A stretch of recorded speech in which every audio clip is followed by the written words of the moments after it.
ఎత్తైన మేఘాలపైన మంచు పర్వతాల మధ్య డ్రాగన్లు శాంతిగా జీవించే ఒక అద్భుతమైన రాజ్యం ఉంది.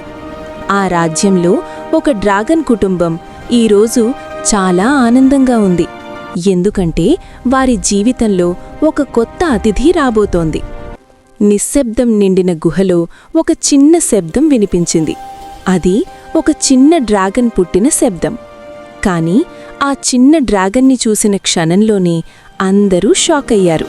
ఆమె రంగు మిగతా డ్రాగన్లలా కాదు. గుహ అంతా చప్పుడైంది.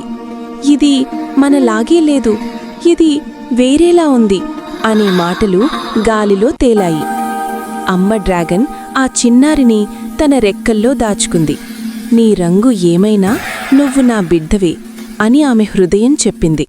కాని తండ్రి డ్రాగన్ దూరంగా నిలబడి భయం ప్రేమ మధ్య తన మనసుతో పోరాడాడు.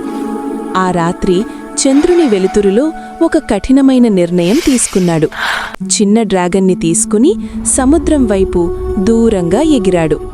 ఆకాశం కూడా అతని బాధని చూసి నిశ్శబ్దమైంది.